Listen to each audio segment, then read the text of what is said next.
So before we begin, I want to give a quick announcement.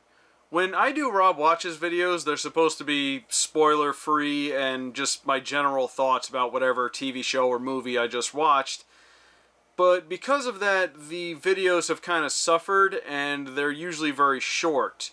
So I need to lengthen them for algorithm reasons. So from this point forward, I'm going to go into spoilers for these videos from now on. I'll give a disclaimer before we get to that. I'll put up a time code so you can skip ahead. But I will first give my general thoughts, and then we'll have a spoiler section. And I think that'll help things out a lot. So in 2014, it was announced that Scooby-Doo was going to get a new movie, and it was basically going to be a reboot for the series.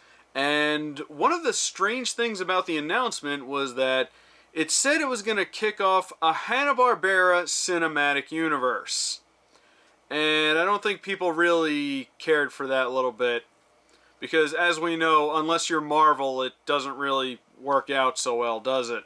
After that, things went quiet for a while, but then eventually some images got leaked. And after seeing them, I think people started to feel a little bit better about the movie because it actually looked pretty good.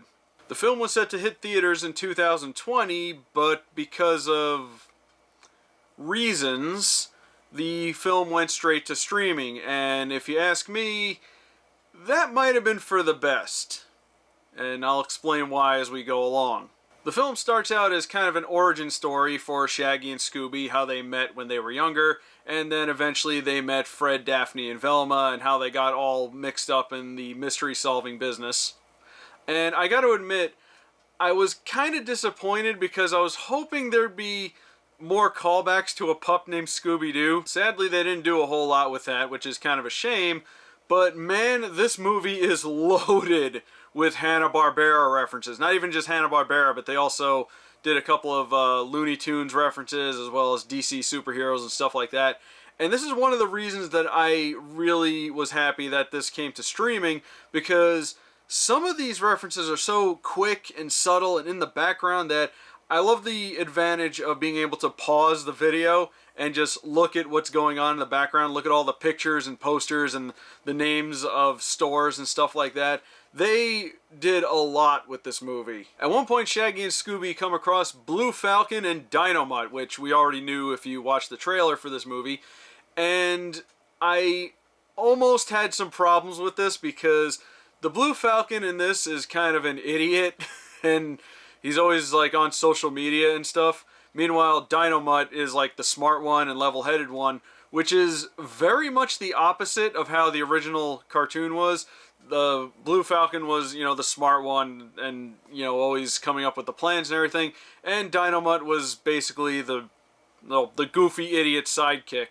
But here, the roles have reversed, and I was very concerned about that, mostly because of Blue Falcon, but they did establish almost immediately that this is not the original Blue Falcon. It's actually his son who has taken up the mantle, and I felt much better about that because, you know, he's a different guy, he's a different character, so it all kind of worked out, and I don't think, if it was the original Blue Falcon, I don't think I'd be able to handle seeing him dab.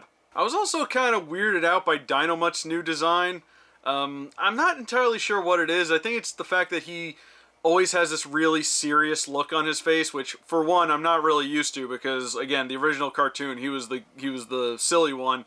But matched up with the fact that his like neck was constantly stretched out and moving around weird, it just something about that just seemed very off to me, but, you know, it's not that big a deal. Then we meet their assistant, Dede Skye, who I think a lot of people thought was an original character, but actually, no, she's Hanna-Barbera. She's from the Captain Caveman show.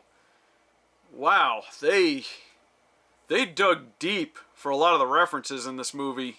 The villain of the movie is Dick Dastardly, who's Hanna-Barbera's typical troublemaking villain, and he's voiced by Jason Isaacs, who, my God, does a fantastic job because he really emotes and he really nails those lines and he's just constantly chewing the scenery and it's so good. Speaking of voices though, I think this is one of the problems people initially had with this movie because the voice cast, while not bad at all, they're not what we're used to, specifically the Scooby Gang. I think it's great they kept Frank Welker as the voice of Scooby-Doo, because honestly, I can't imagine anyone else voicing Scooby-Doo at this point. But it was Fred, Shaggy, Velma, and Daphne that people seem to have the most problem with, because they're all recast. They're not the same voice actors that we've heard in the animated films that went direct to DVD.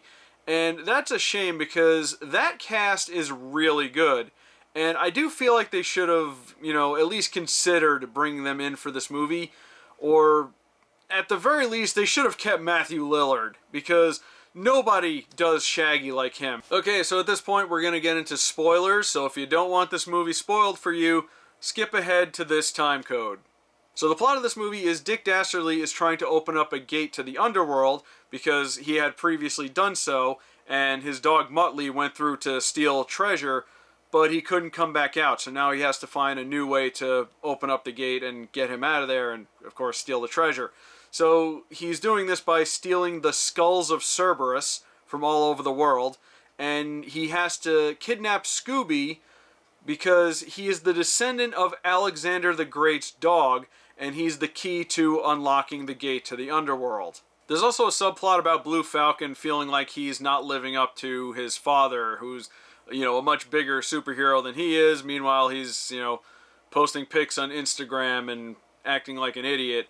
And I thought that part was kind of interesting. In fact, I feel like that maybe should have been the main focus of the movie, because, well, the plot of this movie was very dense, and there was so much going on. This is easily the most complicated Scooby-Doo movie, and I think that is the biggest problem with it, because there's so much happening that it kind of takes away a lot of focus from the Scooby Gang, with the exception of Shaggy and Scooby, who are there throughout the most of the movie. But Fred, Daphne, and Velma were hardly in this movie for a good majority of it, and that's a shame, because, it's a Scooby-Doo movie.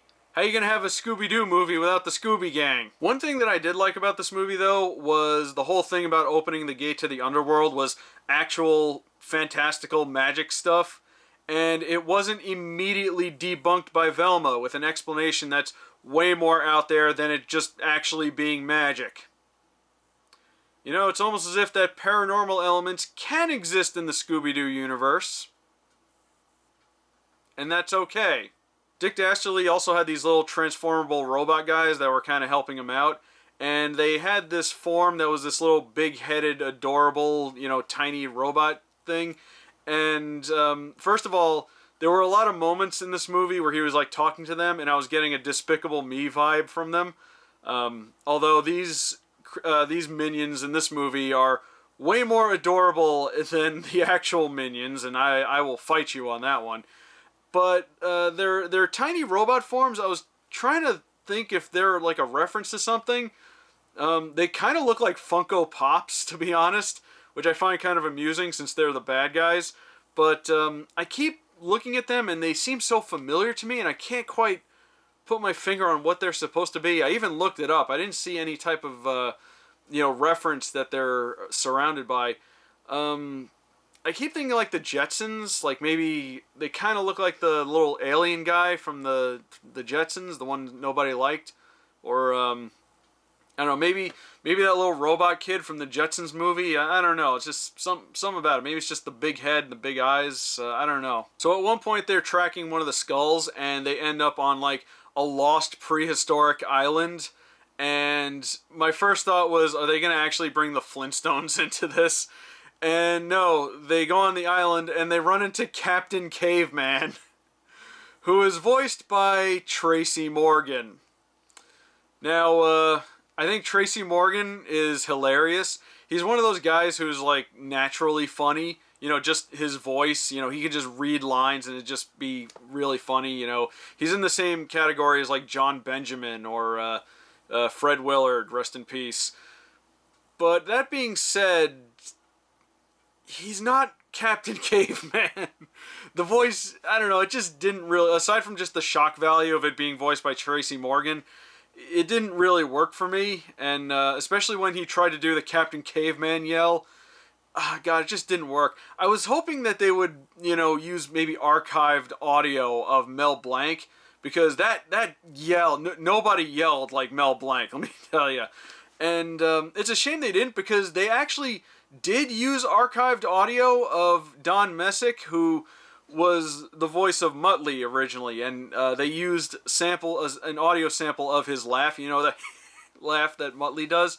And the other voice clips of him was Billy West, who did the normal voice of Muttley. But it's just a shame. It just felt so odd that hearing Tracy Morgan as Captain Caveman. So I think you can kind of tell where this movie is going, because Scooby was kind of like the center of everything, and, you know, they played up that how important he is and everything.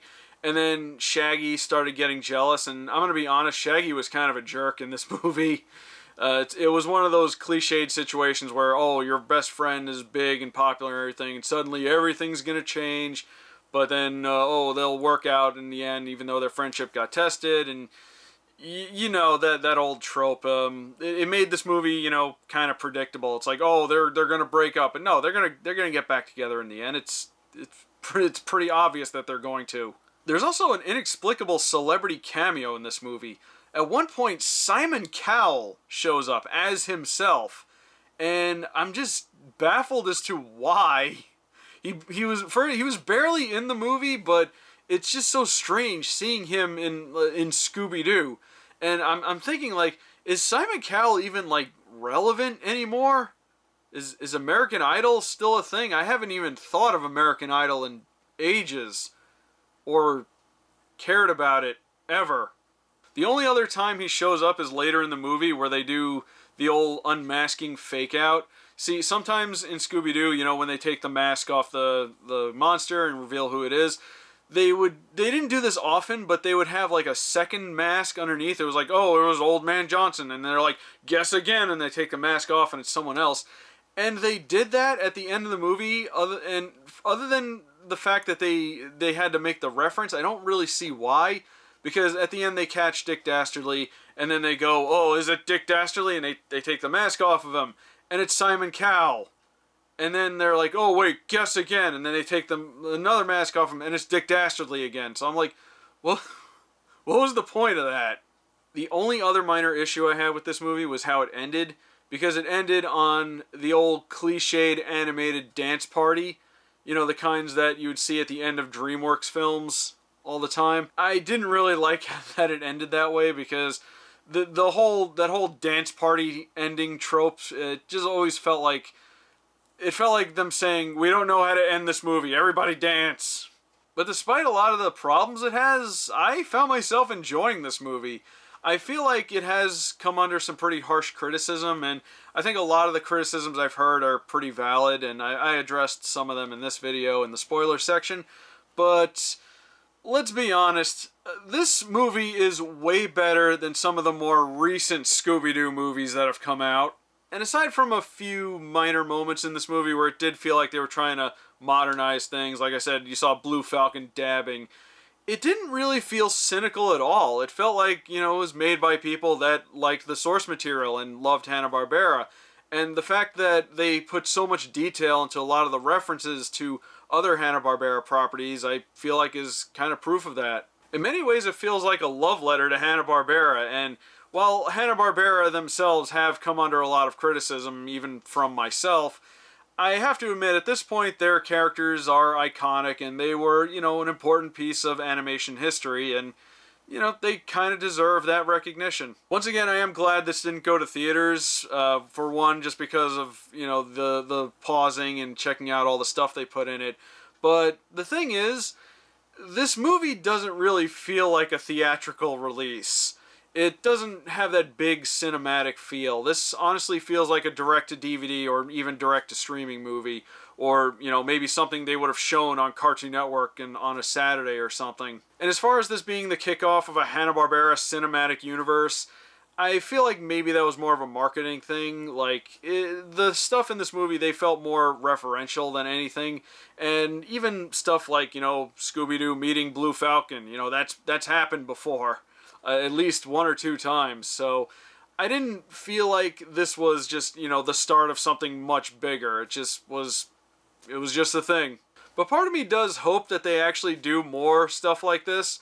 Like, if they want to, continue, a same universe type of thing with, Scooby-Doo and all them, I'm totally fine with that. But personally, you know what? If they're going to do another Hanna-Barbera adaptation, I want to see them adapt Future Quest, the big crossover comic series with all the Hanna-Barbera superheroes and Johnny Quest and all these other really cool characters. Because, for all the crap that I've given Hanna-Barbera, I do really enjoy their superheroes, and I feel like they are kind of overdue for a new adaptation. And I've heard that there was talks about a Johnny Quest movie, but I don't know if that's still happening at this point. I'm going to put my money on no. But I wouldn't mind them doing an animated film of Johnny Quest and then incorporate all the superheroes again. Space Ghost, Birdman, Galaxy Trio, Mitor, the Herculoids. Herculoids were always one of my favorite. I would love to see a movie with the Herculoids. But we'll have to wait and see. Because this movie went straight to streaming, I think it's going to be difficult to gauge how well it does. But I'm really hoping they do more stuff like this in the future. And I think that if you grew up with Hanna-Barbera characters, or if you just generally love Hanna-Barbera characters, you'll probably enjoy this movie. But that's all I got for Scoob. Leave a comment below and let me know what you thought of it. My name is Rob, and have a wonderful day. I'm going to go get a Scooby snack.